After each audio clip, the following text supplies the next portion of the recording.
Alright, day 17 here in Kyoto. Bit of a later start and an hour bus ride to the Arashiyama region.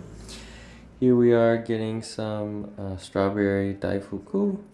Pretty good. And here we are getting our brunch at this Wagyu place. Really nice view.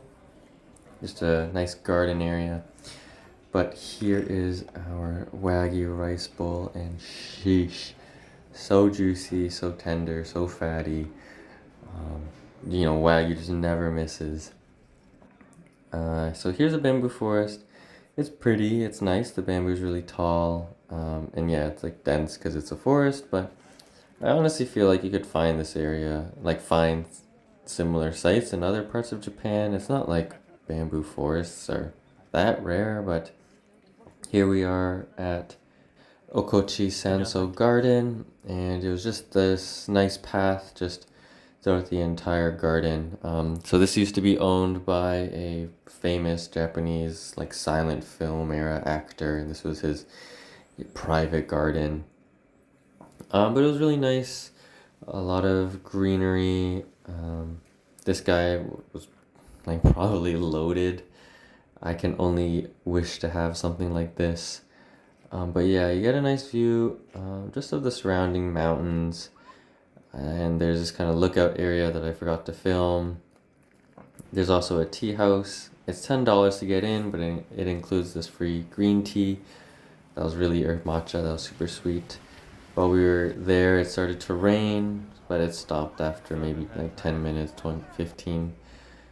So we're just walking around the Arashiyama region. I bought some sencha for my parents. There was this Kyoto Miffy store that we stopped by. I bought a pair of Miffy chopsticks. Went to Sugibi Garden and got this honeycomb ice cream. It was good, but it was just like regular vanilla ice cream with honey on it, so I feel like I could have made it. But here's Lulu waiting in line at the Arabica coffee. I watched these two people flip over their boat, and they're getting towed back to shore. But here's Lulu. She was able to get her Arabica. She says it tastes the exact same as the one in Toronto. And so while the location was aesthetic and cool, it probably isn't worth a second visit. Alright, but here we are crossing the Togetsukiyo Bridge. I think is what it's called. It's really nice. This is a really nice area. Probably my favorite area in Kyoto. Just with the river and the bridge and just all these old style buildings. There's boats. You can rent the paddle boats, but then there's like boat cruise tours or whatever of the area. And yeah, it's just this kind of little like canal town, but here we are hiking up to see the monkeys. And after a $6 fee and hiking up an entire mountain again, we finally are here. You can only feed the monkeys inside this caged building. This is the only area where you're really allowed to interact with them. You can't touch them or anything. But you can buy these little pouches of peanuts or apples for 50 cents each. You can only buy one per person to prevent overfeeding, is what they say. But yeah, you just give it to them and then they snack on it, and it's a cool experience. The view from the top is actually really nice as well, but we were in a bit of a rush, so we went back down, called an Uber to our hotel, and picked up our luggage off to the train station to Kyoto Station, where we got on a bullet train off to Nagoya. Once arriving, we put all of our luggage into one of the coin lockers right next to this JR Travel Agency booth.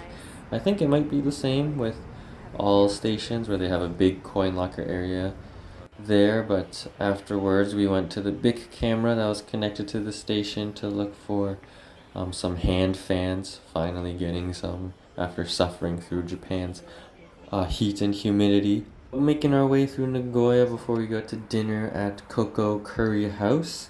And it's cool how they just have bookshelves full of manga. So here's Lulu explaining the beginning of One Piece, saying how Luffy is such a bad kid, how he got his hat when Shanks lost his arm because Luffy didn't know how to fight or swim because he's just a dumb kid, and how Zoro is a bad guy because he yelled at this girl that was trying to give him some rice balls.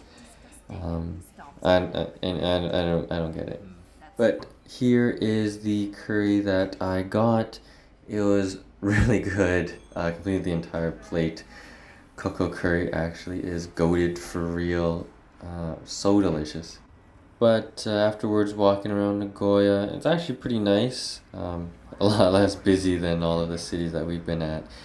But we stopped by this Mega Don Quixote, which was actually not really that mega, seemed actually pretty small. But I bought this knife, which you will see later. Got to our accommodations for tonight, which is actually a capsule hotel. And so at the top floor, they have this lounge area. There was no kitchen, so out on the balcony is where we are going to be eating the melon that I bought in Kyoto.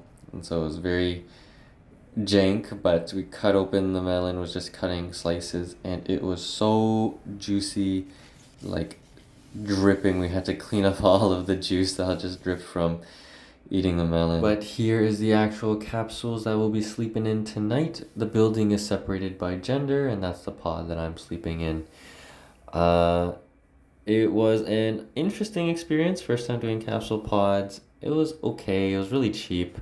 They give you this locker that's full of amenities, so your towels, your slippers, toothbrush, and loungewear, which was nice.